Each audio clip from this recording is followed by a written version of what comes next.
Hey everyone, it's Pete Genot from fatlossmethod.com, and I'm here with part 3 of my unscripted video series on fast fat loss methods.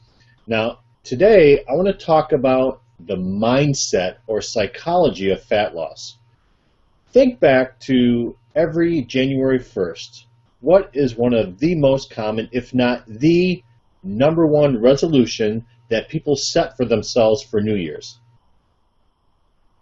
You're right, it's to lose weight. Everybody wants to lose weight, and it's one of the most common New Year's resolutions. So what happens? You set the resolution and you go to the gym and you see that the gym is jam-packed, crowded, full of people. Now, why is that? It's because everybody else has the same resolution. Everybody wants to lose weight.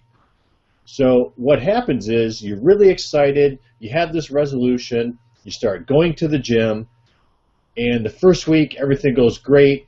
You might even lose a couple of pounds and you feel terrific.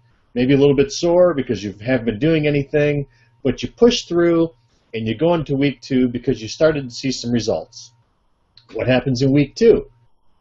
Probably the same thing. You're starting to feel a little bit better, the soreness is going away. You might lose another pound or two. The gym is still jam-packed, full of people, but you're still excited, you're still pressing forward, and you still want to continue. You move into week 3, and what happens?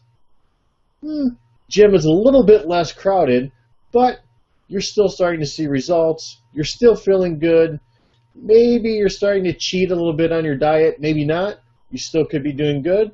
But week 3 is pretty much just week 1 and week 2 repeated, but you're not as sore and you're probably still feeling pretty good.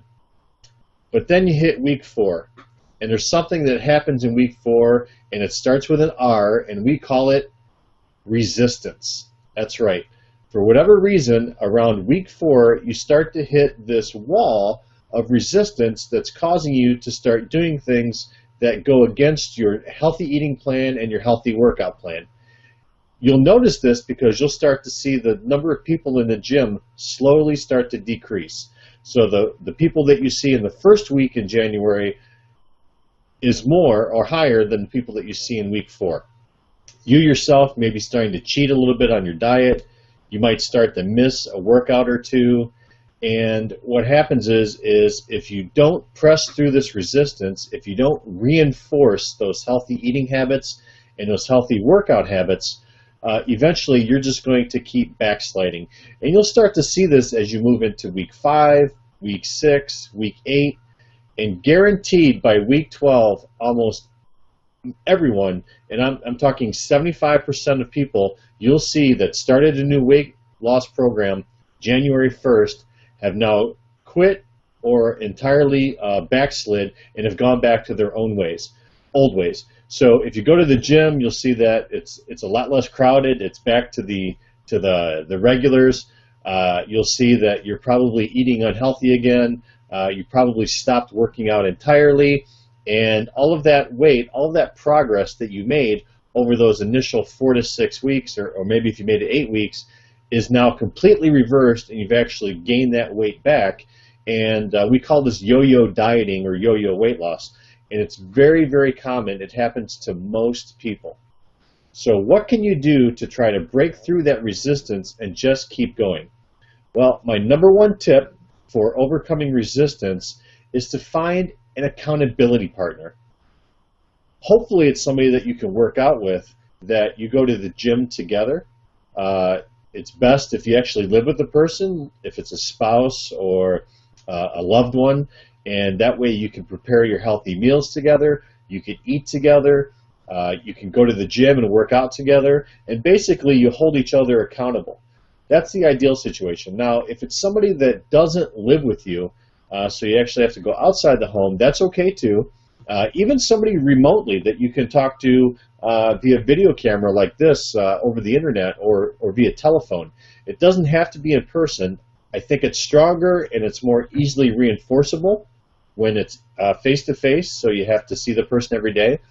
But even if you don't see them, you can still do this by talking to them and discussing, like, this is my success for today, I was able to eat healthy. I went to the gym. I worked out for 45 minutes. I stuck to my plan, and I'm going to do the same thing tomorrow. And then basically you just have a 2 or 3 minute check-in call where you share your results, they share their results. You discuss any obstacles or issues that you may have run into. For example, hey, I've got a big party Friday night, and I'm really worried that I'm going to disrupt my healthy eating plan. What do you think I can do? And then you can discuss strategies for maybe doing some fasting, or maybe getting in an extra workout that week, or something that will, make up for those extra calories you're going to eat.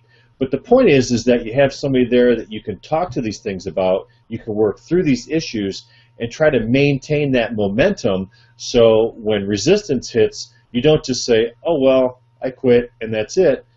Instead, you have somebody that's there holding your hand saying, no, you can't quit. We made a plan together, a pact, and we're going to fulfill it and reach our goals, and we're going to continue and keep eating healthy and keep working out and do what we said we're going to do, because you made a promise to me and I made a promise to you. So that is my recommendation for this week. I hope you enjoyed the quick and easy mindset tip. In next week's video, week 4, we're going to talk about goals and planning, and I think you'll find that information really useful as well. So I hope to see you on the next video. Take care and have a great week.